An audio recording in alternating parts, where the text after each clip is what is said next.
Hello and welcome. This is Ask Your Liver Doctors webinar series, and I am Farah Douglas, President and CEO of the Liver Health Foundation. Thank you for joining us. We are a California-based 501c3 nonprofit organization representing millions of liver patients in California. Our mission is to provide updated and accurate information on liver health, promote prevention of liver disease, advocate for equity in access to healthcare, and host community and physician-centered educational programs. To register and learn about our upcoming programs and events, please visit our website at liverhealthfoundations.org. As you may know, May is the National Hepatitis Awareness Month. To honor this occasion, tonight's webinar is about hepatitis, the best known and the least known liver disease. I say the best known because just everybody has heard about the liver and hepatitis, but it is the least known because most people don't realize how many variations of hepatitis exist in the world and how we can save our lives and the lives of our loved ones with vaccines against certain types of hepatitis. Our experts tonight will bring more clarity to the subject and will offer accurate and updated information to you.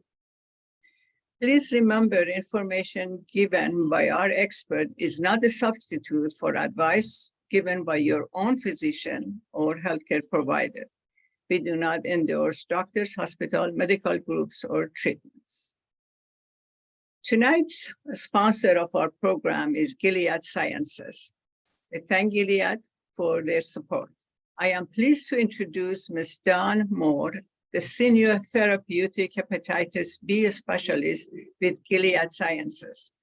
Ms. Moore has been serving the Orange County and San Diego County community and providers for the past 5 years. Her passion is helping the communities burdened with Hep B virus and serving as a resource to all. Ms. Moore, welcome. Would you please tell us more about Gilead and its involvement with Hep B? Thank you for having me, Farah. I'm excited to be here because not only for Hep B, but Hep C and Hep Delta as well. So here at Gilead Sciences, we have delivered 4 curative treatments for chronic Hep C in less than 4 years. Today, more than 4 million people have been prescribed our HCV medicines, and we continue to reach more people around the world. We have also been on the front lines of transforming care for people with chronic Hep B virus for 20 years and are actively pursuing multiple research pathways toward a possible cure. In 2021, we built our strength in this area by adding a first-in-class treatment in the European Union for chronic Hep Delta virus. I'm excited by the progress we have made at Gilead in the area of hepatitis, and I thank you all for allowing me to be part of this call today. Thank you so much, Ms. Moore and Gilead Sciences. We appreciate your support of our local activities. Thank you. It is now my pleasure to introduce Dr. Robert Gish, who has generously accepted to be the presenter and the MC for tonight's program. Dr. Robert Gish is the Adjunct Professor of Medicine, University of Nevada, School of Medicine, Las Vegas, Reno. Adjunct Professor of Pharmacy, Skaggs School of Pharmacy and Pharmaceutical Sciences at UCSD. Clinical Professor of Medicine at Loma Linda University, Medical Director, Asia Pacific Health Foundation in San Diego, Medical Director, Hepatitis B Foundation at Doylestown, Pennsylvania. Dr. Gish attended pharmacy school at the University of Kansas and subsequently obtained his medical degree from the University of Kansas Medical School in Kansas City. He completed a 3-year internal medicine residency at the University of California, San Diego, and a 4-year gastroenterology and hepatology fellowship at the University of California, Los Angeles, which included transplant medicine. Dr. Gish is a fellow of the American Association for the Study of Liver Disease, the American Society of Transplantation, and the American College of Physicians. He has served on the editorial boards of American Journal of Gastroenterology, Hepatology, Journal of Hepatology, Digestive Diseases and Sciences, and Gastroenterology, among many others. He has co-authored a public health policy for liver health in Vietnam, focusing on HBV, and is also assisting with the development of viral hepatitis healthcare policies in Georgia, Armenia, and the Philippines. Dr. Gish was a major early contributor to the decipherment method for the detection of hepatitis B and C virus and characterizing its epidemiology and clinical presentation in humans. He was involved in studies that led to the genotypic classification strategies and methods now in use worldwide. He has published more than 700 original articles, review articles, abstracts, and book chapters. He's currently seeing patients both in person and via telemedicine at various clinics in San Diego, Folsom, San Jose, Santa Rosa, Las Vegas, Reno, and via Telemed to you. Dr. Gish is a member of the Liver Health Foundation's Medical Advisory Council, or MAC. Dr. Gish, thank you again for your support and participation. Please start the program. Fantastic. Thanks for having me. It's really nice to be working with Dr. Yanni and Dr. Hu. Dawn, thanks for your great introduction. Vera and Lori, thank you for your great work. I think I go back to share screen. And am I live? That you all see the blue screen? Yep. Okay. So there's a lot of information in this deck about knowing your ABCs. And I'm going to cover this relatively quickly and really hit top line information. This slide deck is shareable both through the Liver Health Foundation and also through my website. So please let me know if you want another copy or download, but let's dig into this very, very important part of our life. And it looks like that's for any disclosures, you can take a look at robertgish.com. We're going to talk about hepatitis A, B, C, D, and E, and very briefly about other viruses that can infect the liver, of which there's another at least 10 that I could list off, but these are going to be really less than 1% of what happens clinically. This is a really nice grid to be thinking about A, B, C, D, and really thinking about, is this transmitted by, say, soiled water or body fluids or blood and body fluids? Most of these viruses, such as B, C, and D, are transmitted by blood or very intimate contact through the skin or the mucosa, which is a lining of the mouth or some of the other body parts in the pelvic area. Hepatitis A is great because it doesn't cause chronic disease and it is vaccine preventable, but you have all heard recently about another outbreak in San Diego in the last 1 or 2 weeks, and there was a major outbreak in 2017 that led to a large number of hospitalizations, significant number of deaths, and liver transplants that take place. Hepatitis B is also vaccine preventable, but not curable. It is the most common cause of chronic hepatitis in the world right now. Hepatitis C, as you know, is curable, but no vaccine. And D, which we call Delta, but it's D for deadly, that part of this alphabet that we have here. And it gets carried with hepatitis B. So if you're vaccinated for B, you're going to prevent Delta. We don't need a vaccine for Delta, but we do need a vaccine for hepatitis C. But there's a lot of controversy and technical difficulties behind getting a vaccine for hepatitis C. So this is the quick overview, and we're going to be digging quite a bit deeper.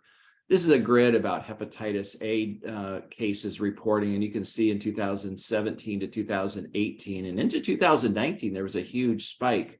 And this had to do with behavior in cities, managing people with unstable housing, people with chronic liver disease getting hepatitis A. And there's waves of hepatitis A that move through the United States every 7 years approximately, typically starting out with food contamination, but then can be transmitted easily human to human if there are unclean housing and homeless situations would be an example.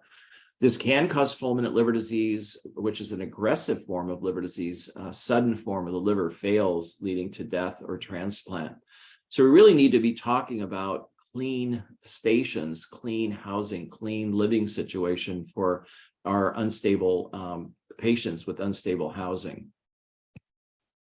This just talks about hepatitis B and C, because we're going to move pretty quickly to these very major healthcare issues.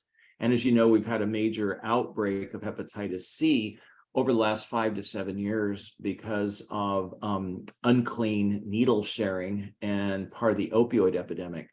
We're getting a handle on tuberculosis. We have a major handle on HIV infection.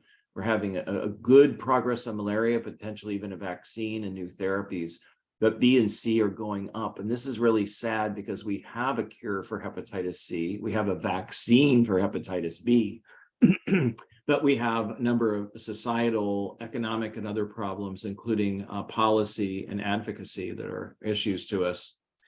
I do want to step back to 10,000 feet and just say, if somebody's got elevated liver tests, the most common is fatty liver disease. In this other top group is hepatitis C, although this is declining now because of our test and cure in the general population, but increasing in the young population. So it's like basically it's a 2-bump curve where we have an impact in the older population, but in the younger population, hepatitis C is increasing. Alcoholic liver disease, we have a new name for that. It's called alcohol-associated liver disease, alcohol use disorder. We don't use the word alcoholic anymore, but I thought this table would be useful. Everybody needs to have an iron workup. If they have elevated liver tests, they need to have a hepatitis B panel done also as part of that. As you know, we came out last year with a national policy from what's called the ACIP, that's the Immunization Practice Group, to vaccinate all adults for hepatitis B. To harmonize with that, you need to test before you vaccinate. And the CDC about 8 weeks ago came out with a fantastic document that said, now we need to test all adults for hepatitis B, and that's going to be with the hepatitis B triple panel. It says for hepatitis C is an antibody test confirmed with a molecular test called PCR or NAT testing. For hepatitis B, we need this triple panel and then second level tests, which we'll talk about in just a moment. So who should be tested for viral hepatitis? Anybody with acute liver injury by laboratory tests or symptoms. Anybody who's an adult should be tested for B and C. Anybody at risk should be tested for hepatitis A, and I'll be kind of broad-based just to make it simple. I test all of my patients for hepatitis A and vaccinate those who are not hepatitis A immune. Risk behavior, you're going to be retesting. That's why you need to know about risk events, risk behavior, immigration status, blood exposure, because you may need to retest people even if the original test was negative. And of course, we had this birth cohort as the first level of testing for hepatitis C, but that's changed. Now it's every adult gets tested for hepatitis C with an antibody test. Don't worry about symptoms so much. You're an adult, you get tested. That's really the story on hepatitis B and C. But someone comes in with liver failure, someone comes in with cirrhosis, you need to confirm in that chart that you have a hepatitis B and C test that's there. I want to highlight here, there's a difference between liver enzymes and liver function. Many of my friends and colleagues still use the old term LFTs, but really LFTs is liver function tests. And if you were talking about function, you need to be talking about bilirubin, albumin, or this clotting test called INR. If you're talking about liver enzymes, don't use the word LFTs, use the word liver enzymes, which indicate some type of liver damage, such as AST or ALT, that's to the liver cells, or alkaline phosphatase and GGT, which indicates a little bit more of a dynamic towards the bile tubes, the bile cells that drain bile from the liver. Know your enzymes, know your synthetic tests, know these terms, and if you're working with somebody who's lumping them all together under LFTs, ask them, do you mean function or do you mean enzymes? Do I have cirrhosis? Really get clarity on where your liver health is, your liver status, your liver disease. Now, when I have somebody with really high liver enzymes that's coming in, as you can see, hepatitis A and B is first line testing in this group. I'm going to think about hepatitis C. I'm going to think about HIV, of course, and I'm going to think about hepatitis E in this group. I get a tox screen on everybody. Doesn't matter what alcohol history they tell me, I get an alcohol blood level. They tell me they're not taking any medicines. I'm going to get an acetaminophen level. And it's just not an issue for history. Just get the blood test done. I'm going to do a heart exam. I'm going to take a medication history. I might think about autoimmune disease, but viral A, B, C, E are built into this first or immediate second line testing. Now, if somebody comes in with liver enzymes, AST and ALT, they're 50, 100, 150, with normal being less than 30, I'm going to do 6 tests on these people. 6 tests, 6 minutes, $60. You can work up 95% and evaluate and diagnose 95% of chronic liver disease with these 6 tests. You take an alcohol history, questionnaire, an audit C, there's something called a CAGE or MAS. We can go into that later, what these stand for. And now there's a blood test for alcohol called PEth testing. Hepatitis C antibody, hepatitis B surface antigen, iron. You take a medication, herbal, over-the-counter history. And then I'm going to look for fatty liver with what are called metabolic tests. What's their body mass index? What's their weight? High blood pressure, lipids, glucose, belly fat. That's part of this. Viral hepatitis B and C are critically early part of this workup. Now, I'm not going to go into this whole list because this is really what hepatologists do. We would dig in much, much deeper later if they don't get diagnosed with that first level testing or something is atypical. I did have a case, just to give you a general concept, if someone came in with the diagnosis of fatty liver, but after asking a lot of questions, we found out the alk phos was really high. That meant, oh, something in the bile tubes. All the hepatitis A, B, and C tests were negative. Then she said, oh, yes, during pregnancy, my bile acids were very high. It's not a virus. This is a genetic disorder. So I sent that person immediately for genetic testing for a very rare condition. So hepatologists do have a role, but patients, first-line medical providers, primary care, NPs, PAs, primary care ID, family medicine, internal medicine, you need to know that first line, 6 tests, 6 minutes, $60. And then you can start building in these other tests depending on where that patient stands. So treatment starts with vaccination. Basically, test everybody for B, vaccinate them if they're B triple panel negative. They've got a travel plan, test for A and vaccinate for A. We have 2 fantastic vaccines, vaccine preventable diseases. And we do have vaccines now. We have 2 really advanced hepatitis B vaccines, which I'll talk about a little bit later. One's called Prehebrio from a company called VBI. Another's Heplisav B, which is a 2-dose Hep B vaccine that are even more effective with almost a booster effect from the components of the vaccine. So really, vaccines are a miracle. They're one of the basis of our global health right now. A little bit more on hepatitis A. You saw this uptick in 2017, more in men than in women. We talked about unstable housing, unclean behavior. Let's test and vaccinate. It's very, very important. And of course, in San Diego, we've got another big outbreak happening now. These are just hepatitis A risk by risk behavior, needle sharing, household contact, risk sexual behavior, daycare centers, et cetera, and of course, international travel for hepatitis A. It's really important to know that hepatitis A superimposed on any type of chronic liver disease has a much higher risk of fulminant hepatitis. This is data that was published a long time ago in the New England Journal of Medicine, but still applies today. And this is what happened in San Diego in that 2017 to 2018. Alcohol-associated liver disease, hepatitis C, chronic liver disease, fatty liver, much higher mortality rate, much higher risk of fulminant liver failure. Let's test, let's vaccinate. Super important. Okay, let's talk about hepatitis B. We're going to switch to that. It's the next part of this. It looks like we're moving through on a good time course here. Farah, tell me if I'm getting behind, but I think we're moving along. So hepatitis B, we have 2 billion people in the world who've been exposed to hepatitis B.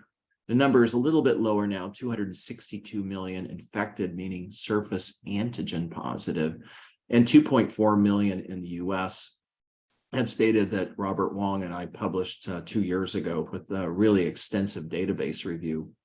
The death rate due to cirrhosis or liver cancer from hepatitis B is quite high. But remember, hepatitis B is linked to stigma, discrimination, decreased quality of life. It's an infectious disease. And now we have with hepatitis C, test everybody, treat everybody. HIV, test everybody, treat everybody. Hepatitis B, now we are testing everybody, vaccinating people if they're negative for triple panel, but we have 36-page rules on who to treat. In my opinion, this is really the caboose on the train. If we're going to get to elimination, we test everybody and treat everybody who's DNA positive for hepatitis B, and I'll get back to that. We know hepatitis B is not curable, but we can suppress and control and change outcomes. We can improve quality of life, decrease infectivity, decrease risk of liver cancer, decrease risk of progression to cirrhosis, death, and transplant, and of course, vaccine preventable. This is the triple panel, surface antigen. That's positive, that equals infection and linkage to second level testing and to a doctor, I'm not saying the word specialist, but it could be primary care who has a special interest in hepatitis B. Surface antibody means immunity only if the other two tests are negative. Importantly, core antibody. Core antibody equals exposure. Core antibody means that person has residual B virus in their liver the rest of their life with what we have today. You don't vaccinate people who are core antibody positive. You educate them about occult hepatitis B. You identify they may be at risk for reactivation. So 3 tests, 3 words. Every patient gets the triple panel. This is not confusing. It's very important to have clarity on this with you, your patients, your providers, you if you're a patient, to know about this triple panel and testing and linkage. This is what we do if somebody's surface antigen positive. We're going to check their HIV, hepatitis A, C, and importantly, D. D is deadly. D for Delta. It's an antibody test, not available through LabCorp yet, but soon, available through Quest, ARUP, and Mayo as a reference lab. So Delta can be tested, and we should have Delta available for everybody, hopefully this summer, in terms of antibody testing. This is a grid I'm not going to go into in great detail, but this is very useful to know how to interpret these tests because you're going to combine them in different settings. So this is something you can keep as a reference point for later. Now, once we find somebody who's surface antigen positive, we say, when did they acquire it? Most people in the world acquired this at birth or near birth, but if they're North American or Western Europe, it may be adult acquired through risk behavior, needle exposure, blood exposure, sexual exposure. And we know that there are different phases, but we can make this simple. What's the ALT? What's the level of liver damage? And how much virus do they have in their blood? The E antigen issue is not very important anymore. Level of DNA is important, and I really emphasize this point that if a patient's DNA positive, they should just be treated. 36-page guidelines are a barrier to treatment access, and they don't take into account stigma, discrimination, quality of life, or infectivity. So hopefully the next version of our hepatitis B guidelines from the AASLD will be updated and take a look at the entire patient, the entire person in terms of how they should be managed. And we harmonize with HIV and hepatitis C. HIV positive, we treat. Hepatitis C positive, we treat. Hepatitis B, DNA positive, meaning that virus is in the blood, we treat. That's my recommendation. There's lots of reason to think about this, but we talked about all these different components. There's some other information on this slide that's interesting for later discussion. All right, this just gives some more data about children and adult and chronicity. This is things for later, but we've covered most of this already. We have excellent medications to treat hepatitis B. First line therapy, I'm just going to talk about the top 3 because pegylated interferon is an injection, has lots of side effects, and low control rate, although it is listed among the first line. Our best drug today is TAF, T-A-F. It's a tenofovir variant. It's like a the big brother of TDF, tenofovir, has, I think, no renal or bone risk, which you see with TDF. Entecavir has no bone or kidney issues, but it does have resistance issues if someone's been exposed to another medicine like lamivudine. Also, entecavir is really the only hepatitis B drug that clinically has been associated with something called lactic acidosis, but extremely safe. So we have three really good drugs, three medications that can suppress this virus. You suppress the virus, they feel better. They have less stigma, better quality of life, less infectious. And of course, the most important things, we're decreasing the risk of liver cancer by 70%. We decrease the chance of progression to cirrhosis or transplant or death by 95, 97%. Absolutely amazing. So there's lots of information that's here on this slide that really backs up what we have been talking about. Is a really good slide for you to use and review in the future. This is what we call the 5-line guideline. Test all adults for hepatitis B with a triple panel. Vaccinate all adults for hepatitis B who are triple panel negative. Surface antigen positive, you check a DNA. DNA positive, you treat. Make sure in your surface antigen positive patients, you have a Delta test, an antibody test, a screening test, and stage your patients. Determine if they need liver cancer surveillance and endoscopy or closer follow-up. This, in my opinion, covers hepatitis B. Yes, you can write your 36-page guidelines. You can have all your other appendices and other references, but this covers what a patient or a provider needs to know today. This is evidence-based. I have 2 manuscripts that are accepted for publication, which I can give you as a reference in about 8 weeks. All right, hepatitis B, serious US and global health problem. We talked about all these different rules. I think we've covered everything here, but this is another nice summary slide. Delta hepatitis, I'm going to go through quickly, but there are in the US probably maybe in the realm of 100,000 people with Delta infection today. 70% are at risk of dying. This virus is clever. It competes with hepatitis B for replication, but faster progression to cirrhosis, cancer, death, and transplant. That's really the take-home message. Hep B vaccine prevents Delta, and there are new treatments coming. Yes, you can use interferon today for Delta. It's available in the US for Delta, but we have 2 new medications coming. Bulevirtide should be on the market sometime in the next 12 months, maybe shorter. And there's another drug called lonafarnib, which I'm expecting to be on the market, available for patients in less than 18 months. It might even be a year or so. Both of these drugs suppress Delta. We're not going to use the word cure, but we're talking about suppressing, slowing progression of liver disease to these very serious outcomes. D is for deadly. Test for Delta in every surface antigen positive patient. Hepatitis C, there's a lot of information here about hepatitis C.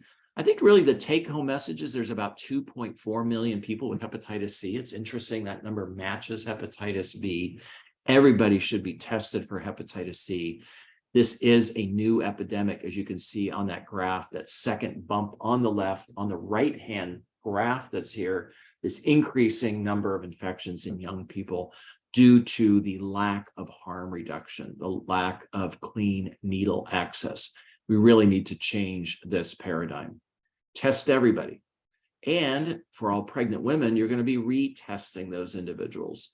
It's an antibody test, and you retest individuals. Even if they've been cured, especially if they have ongoing risk behavior, you will be testing those individuals again and again. This doesn't happen very often. It used to be had all these rules on who to test. Now it's simple, test everybody. It's incredible. And this just talks about what happens if the antibody, that little gold box at the top, is positive. You move over to the right, it says reactive. You check a viral load, an RNA. If it's detected, you treat. Boom. Hepatitis C is so simple today.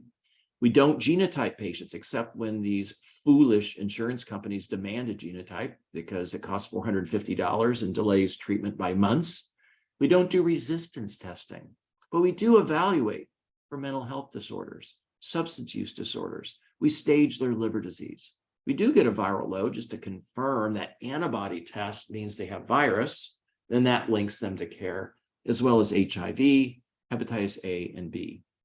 Super important. The staging is a language that we talk to our patients about. We talk to our colleagues. A simple score, F0, just enough scar tissue in the liver to hold it together. F1, a little bit more, portal fibrosis around the vessels, a little bit of scar tissue outside where the vessels are. F3, bridges moving from one portal, one blood vessel area to another. F4, cirrhosis. So when you tell people they have scar tissue, you need to communicate you have scar tissue, but you don't have cirrhosis. You have scar tissue, but you don't have cancer, of course, unless they have cancer. But giving these patients these positive messages is super important in your practice. This is how I think every day.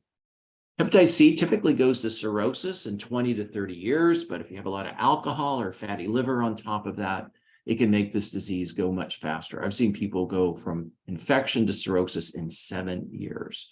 So you do more for your hepatitis C patients. You treat their fatty liver disease. You treat their alcohol use disorder. All very, very important as part of the management of these patients. A little bit more on hepatitis C incidence and overdose deaths. I think everybody knows about this disaster that's happening in our society. Quite sad. So you have a summary here. Got a whole issue about hepatitis C being infectious, a quality of life. It hurts the kidneys. Is stigma. There's many aspects of hepatitis C as a systemic disease. It's linked to other cancers besides liver cancer. Virus positive, we treat. I believe hepatitis B should be here as well. This just talks about different risk groups and where we find hepatitis C, but we're testing everybody. This slide shows you how hepatitis C can cause all types of skin disease.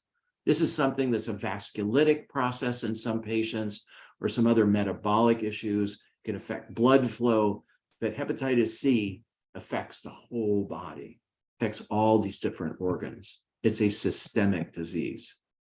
So we're going to test all adults for hepatitis C because we have treatments, an 8-week option, 3 pills once a day, or a 12-week option, 1 pill once a day, super safe, 98% cure rate. We need to link everybody to treatment. And Francis Collins and the Biden administration is trying to move this through Congress. We have the will, we need the financing, and the financing can't be just to buy drugs. The financing has to be rapid tests, test and treat on site, mobile clinics, go to where the patients are. This is how we can change this paradigm in this country and catch up with Egypt or Georgia or Iceland, who are very far ahead of the curve, who did the right thing early. So hepatitis C is a global problem, it's curable, and we link patients to treatment. We're going to wrap this up with the A, B, C, D, E.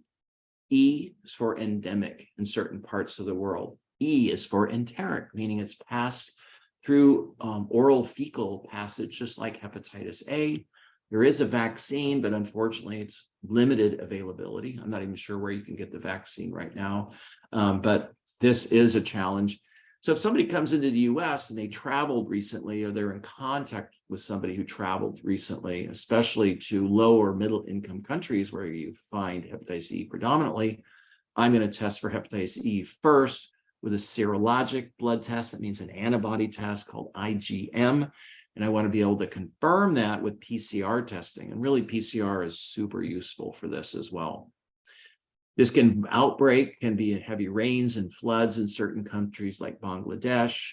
Hepatitis E was actually found first in Afghanistan during the Russian occupation by an Armenian physician who actually infected himself to prove that this was a virus, it was infectious, and what the source was. Very, very interesting. That's a whole nother story we could go into. There are cases where it's been transmitted by blood transfusions, but those are basically case reports. This is fecal oral contaminated water that's present. Very fancy graph here, but the message here, you check for hepatitis C with a blood test called IgM for acute disease. IgG just says someone's been exposed, but you can find the virus in the stool and the blood, especially early in the infection. So this causes a lot of asymptomatic viral hepatitis in developing countries. Chronic hepatitis only occurs in immunocompromised individuals, HIV, organ transplant, somebody who's had severe immune suppression. The mortality rate, though very strange, is very high in pregnant women. There's one drug, ribavirin, we've used in the past that can be used to treat hepatitis E as well. So here's our summary as we move into our Q&A session. Hepatitis A for acute, vaccine preventable, very high enzymes, especially in at-risk people, meaning chronic liver disease. Hepatitis B, B is for bad, controlled with long-term oral therapies. It's not curable, but we can suppress this like we can HIV, and these patients can live very long, healthy lives. Less infectious, less stigma, better quality of life, decreased risk of other cancers besides liver cancer. Vaccine preventable. My advice, test everybody, surface antigen positive, DNA positive, put them on the nuke, that oral treatment of your choice. Hepatitis C, C is for curable. DAAs, 98%. Test all, treat all. Let's harmonize C, B, and HIV. And pretty soon we're going to harmonize Delta. Delta, people are RNA positive by this PCR test. I believe every single one will end up getting treated with one of our new treatments that's coming. Hepatitis E for enteric or endemic. Yes, it can cause problems in the US on rare occasions. And I just want to wrap this up. Corona testing, C for corona, is one of those other C's in your ABCCs. And you have a patient who's getting corona testing or vice versa. You need to make sure, of course, your patients with chronic liver disease are up to date on their corona vaccine. I just got my 6th dose this last week of the bivalent, and I've been lucky that I've gone through the epidemic and pandemic without being infected. Super happy to be here, Farah. Thanks so much. I think Dr. Yanni is going to chair the next section, and of course, the famous Dr. Who is going to do a wrap up at the end. I'm going to turn off stop share. And Lori, I think it's back to you to make sure we're doing everything, or maybe Farah. Well, thank you so much, Dr. Gish. This was really a great presentation. And yes, we will make the link to your PowerPoint available on our social media. And also I can email it to all those people who were interested but couldn't attend today. Okay, I guess my video is not on. Well, let's move on. So as Dr. Gish was speaking, now it's time to go into our roundtable discussion, which is something new that we started this year, has been very popular with our doctors as well as our audience, because they get more information about the disease from the doctors talking with each other. So I will introduce our panel. You already have met fabulous Dr. Gish, and now I'm going to introduce Dr. Ku Chin Hu, who has received his medical education and training in China. After his residency at Huntington Memorial Hospital, Pasadena, he completed a fellowship in hepatology at the University of Southern California Liver Unit. Dr. Hu was awarded the FAASLD designation and was a part of the inaugural class of AASLD Fellows in 2014. Dr. Hu has a long-standing research interest in basic and clinical research of viral hepatitis B and C and primary liver cancer. His current clinical research focuses on understanding how hepatitis B virus and hepatitis C virus infection is associated with fatty infiltrates in the liver and disease progression, and how viral hepatitis B and C are associated with liver cancer.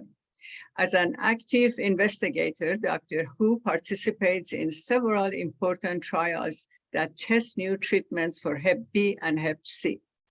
Currently, his laboratory focus is on researching for new chemoprevention of liver cancer. Besides active involvement in clinical trials of hepatitis B and C treatment, Dr. Hu's clinical research also focuses on natural history and outcome of liver diseases and healthcare disparity. He has co-authored more than 100 research papers, books, chapters, and review articles. He's dedicated to community outreach services, public health education, and reduction of healthcare disparity in Asian Americans. He is the advisory board member for several local and regional health promotion organizations, including Liver Health Foundation's Medical Advisory Council. Dr. Hu, welcome. As usual, I always thank you for your participation and your friendship with Liver Health Foundation. Thank you, Farah, for your nice introduction. Thank you.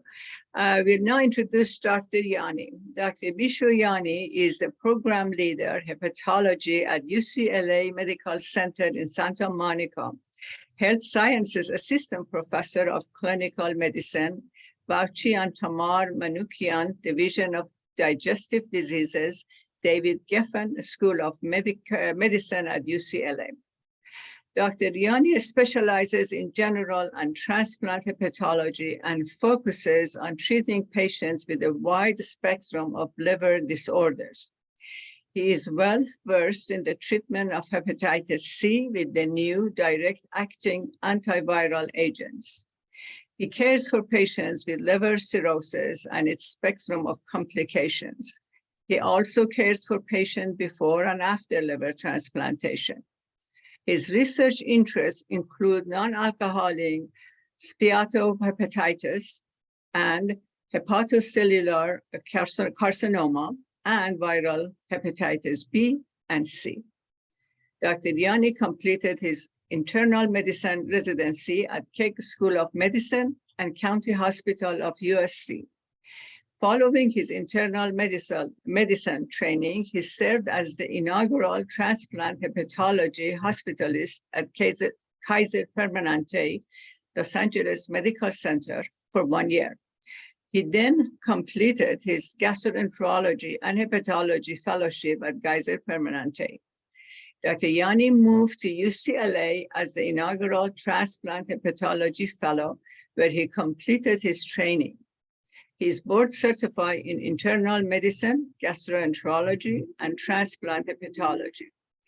Dr. Yani has presented research at multiple national and international societies, including AASLD, EASL, GIL, and DDW. Dr. Yani is a member of the Liver Health Foundation's Medical Advisory Council. Dr. Yani, welcome back. Thank you for your participation. I understand you will be hosting this part of the conversation. Yes, thank you very much for the introduction, Farah, and I am looking forward. To working with Dr. Gish and Dr. Hu here on these very interesting questions that some of our audience members have sent previously. So without further ado, I'll start by reading the first question here.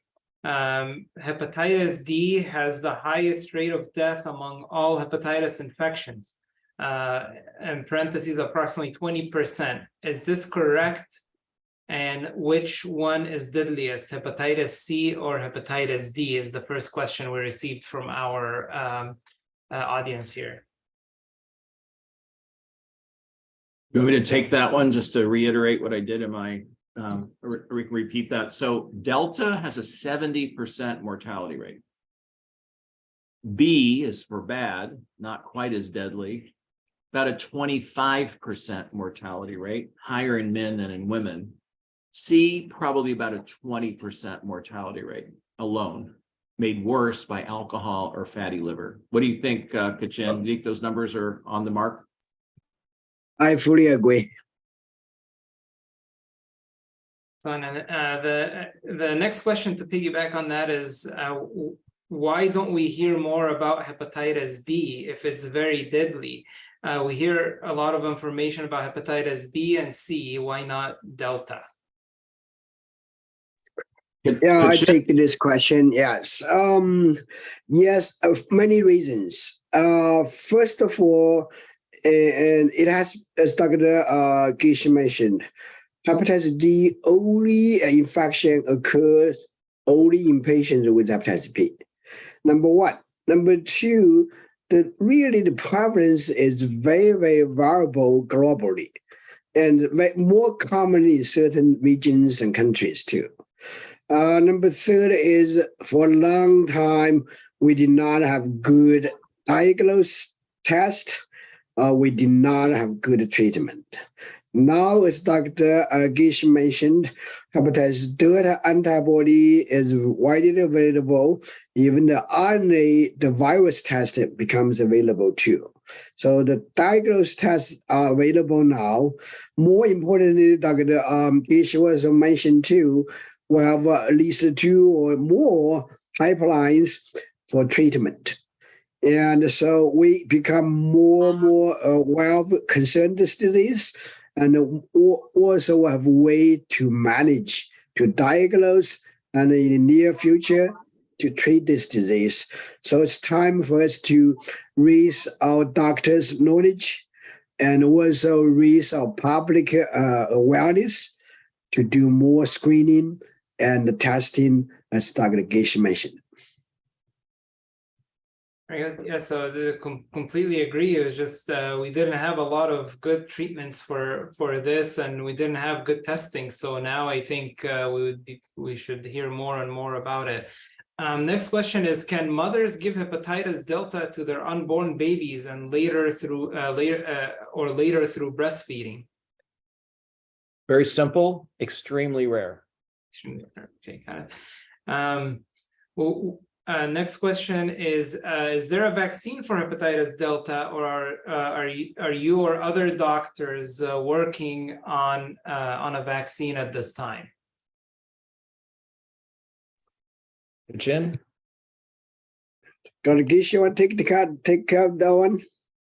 Sure. Well, we don't need a Delta vaccine. We just need a B vaccine to be applied to everybody globally. So we test everybody for B with the triple panel negative, get your B vaccine, whether it's a 2-dose or 3-dose regimen. You get vaccinated for B, you can't get Delta. Super easy. So we don't need to spend money on a Delta vaccine, but I'd like to spend money on a Hep C vaccine. Next question is hepatitis B common in the US? So I think Dr. Gish went over this at his in his PowerPoint, and the estimate was 2.4 million in the US and over 400 worldwide. So it says what is the dormant period for hepatitis B virus is the next question. I don't know if this is the appropriate terminology, but there are several ways of characterizing hepatitis B. So I'll let Dr. Gish or Dr. Hu take it. Yeah, I think I tried that. Dr. Gish can also add to. Hepatitis B is a very complicated disease. Yes, many they have active infection. There's a lot of group of patients, as Dr. Gish mentioned, core antibody positive. They just have exposure. For a long time, we feel these patients would do fine. If their health condition is stable and no virus is undetectable, they do fine. They for long-term outcomes. However, because we're using immunosuppression or biological treatment so widely for cancer, for arthritis, rheumatoid condition, and the skin dermatology condition, or now even some neurologic condition. The problem is that really hepatitis B virus cause the damage is the interaction of the virus itself and also our host immune system. So when our host immune system is done, the virus can from really dormant to really active, called a reactivation.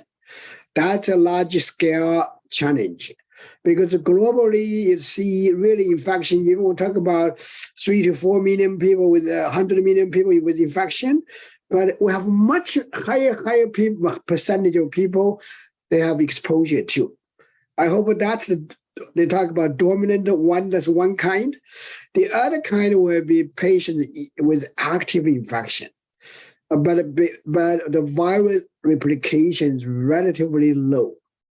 However, the studies showed for long-term follow-up, as Dr. Gish mentioned too, they can have also liver damage. The liver damage probably mildly compared to those with a very high viral count. However, if you go long-term, some patients will have bad outcome too. So that's why Dr. Gish mentioned now most of us and trying to kind of promote, maybe make treatment easy to hepatitis B patients while targeting the virus. If they have very active virus, then we need to treat them. And actually now we're talking about any detectable. So that's, in the older days, we'll call it a carrier, or now we call it a low replicating status too. We need to treat them too. Excellent summary. And then next question is, who should be checked for hepatitis E, and is there a vaccine for hepatitis E? So E is in Edward, E is in elephant. The only time you check for hepatitis E now is an acute hepatitis, acute liver disease, meaning somebody comes in with symptoms, high liver enzymes. When I say high enzymes, over 200 for the AST and ALT. You don't necessarily have to get a travel history. It's a little bit better, a little bit more directed if they have a travel history. But hepatitis E can occur in the US in different pockets after exposure to a situation like hepatitis A. There is a vaccine that's made in China, but I think it has very limited access and may be available somewhere in Southeast Asia or the Indian subcontinent region and China itself, but it's not globally available. And the other vaccine companies just haven't moved forward on this, probably because it's not financially feasible for the research required to get a vaccine developed. Dr. Yanni, we have a question on the Q&A. It says, in the past 10 years, there have been demographics where patients have presented with both Hep C and Hep B. Please explain the treatment protocol followed to get the best results. Yeah, so I think the question is about co-infection of hepatitis B and C together. So this is a very interesting question, and is very and it's a little bit complicated because there's been some data to show that hepatitis B can reactivate during the treatment of hepatitis C.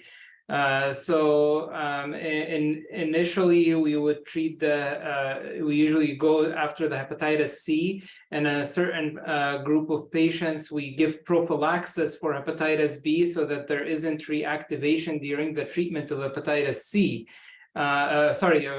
Reactivation of hepatitis B or worsening of hepatitis B.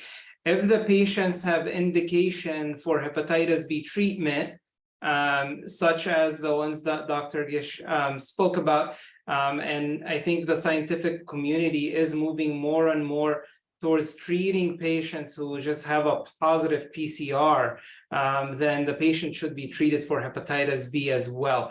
As for the current guidelines, they indicate hepatitis B treatment for patients based on their E antigen status, whether they're in the immune tolerant or the immune intolerant stage of hepatitis, and if they have active inflammation. It's a little bit more involved than that, so I'd highly encourage discussion with the hepatologist or your gastroenterology doctor. But overall, the treatment approach so far would be to treat the hepatitis C and either do prophylaxis or closely monitor for hepatitis B reactivation, and treat hepatitis B if the patient otherwise has indications for the treatment. So that's how I would answer that question. I don't know if Dr. Hu and Dr. Gish would agree here. DNA positive hepatitis B. Yeah, go ahead. Boom, you're done. Simple. Okay. Yes. Okay, excellent. So we're all on the same page here. So it says, I think this question has been answered. What are the differences between hepatitis A, B, and C? So I think we can safely skip over this. If I get the hepatitis B vaccine, will it protect me against other strands of hepatitis? Each vaccine is specific, right, Kachin? Yes. That's right. So hepatitis B vaccine only protect hepatitis B, maybe Delta too. That's a secondary prevention. Hepatitis A is hepatitis A. So does not have cross coverage in general. That's why Dr. Gish mentioned hepatitis A and B that are widely available and recommended by almost all societies too. So that's most important right now in this country. This is a kind of a specific question. Someone is traveling to Europe. Do I need to get tested for hepatitis and get vaccination? I think the simple answer to this, as Dr. Gish mentioned, every patient should be tested for hepatitis and get vaccinated if they're not vaccinated. Why do some people clear hepatitis C from their bodies with no medications, and some people develop chronic hepatitis C? Is the next question here. Yeah, the passage, that is a very good question. Yes, we do have quite a high percentage of patients, they can clear the virus. And so they may, when we do test, we only see the antibody, but they don't have actually a virus in the blood or in their body fluid. And that's why they clear the virus. How they do that, the difference, we don't know much. We assume that their immune system is stronger than the others.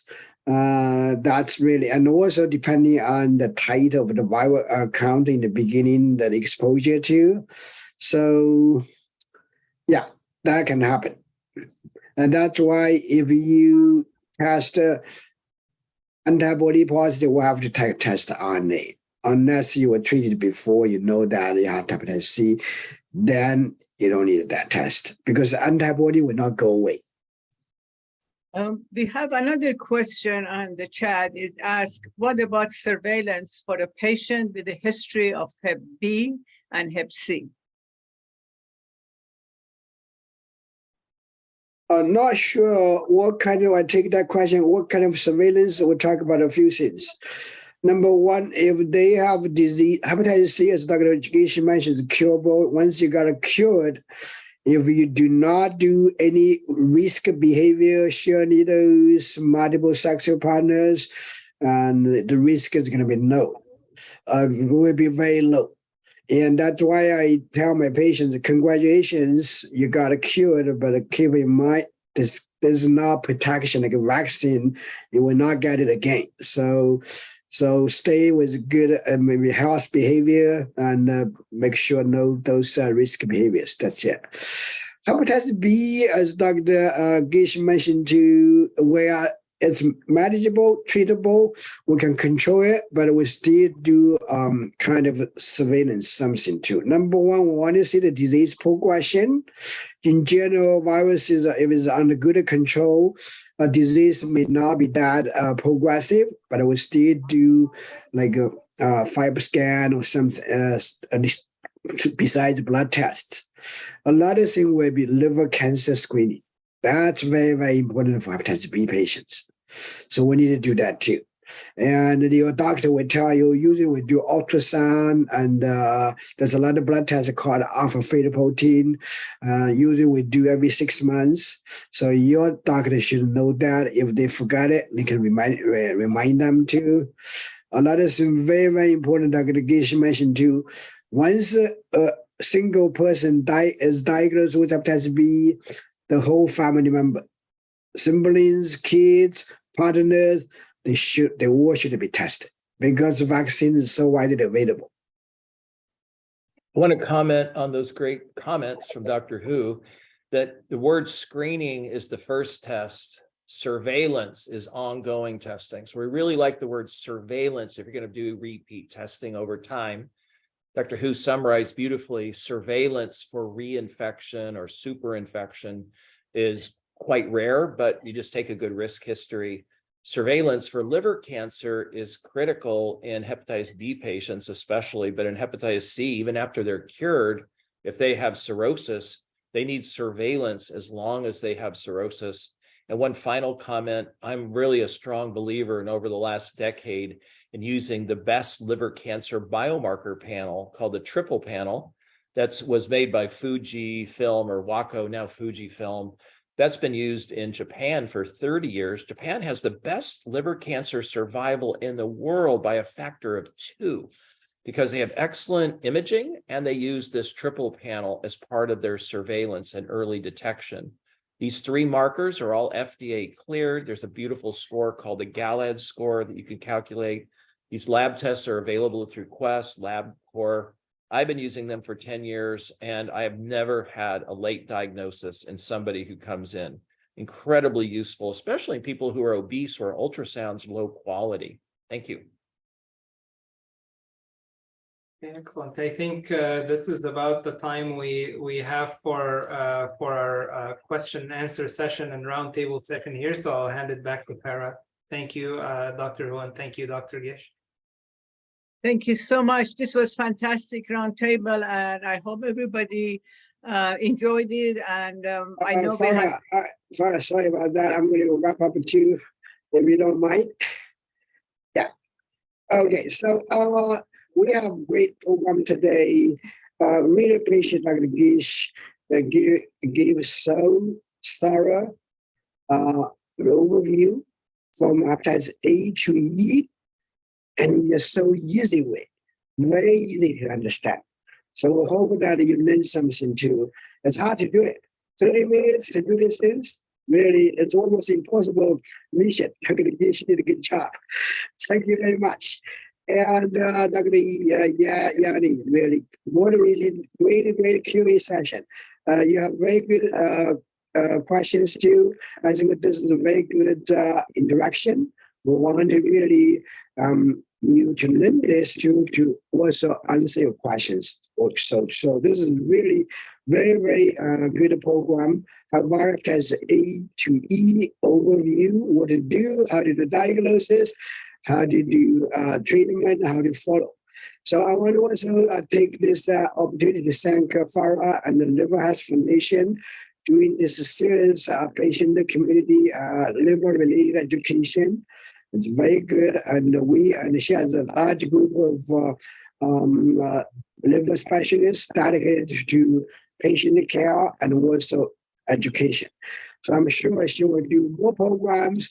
We all would love to support her commitment. Thank you all.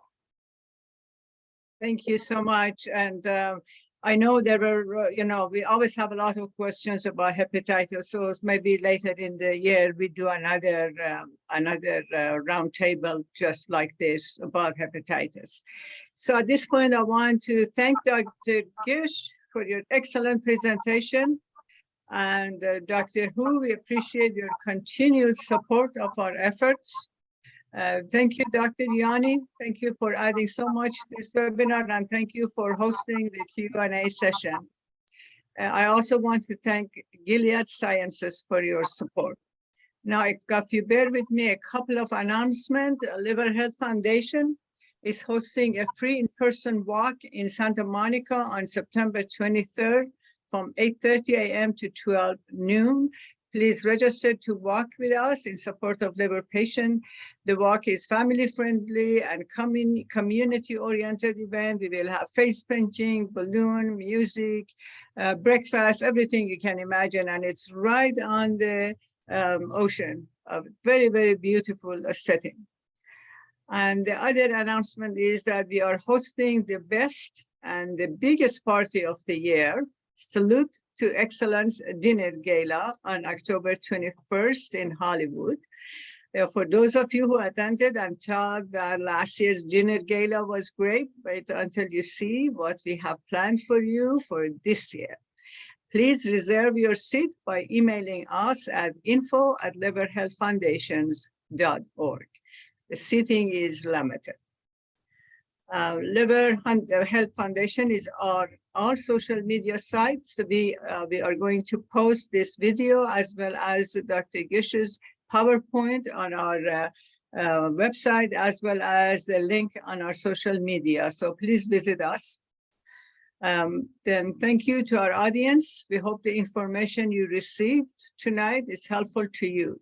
I look forward to seeing everybody in June when we host an informative webinar on the world's newest epidemic disaster, non-alcoholic fatty liver disease. People know it is NAFLD and NASH. So please join us. Thank you again to our panelists. Thank you, Dr. Gish. Good night, everyone. Take care and be well.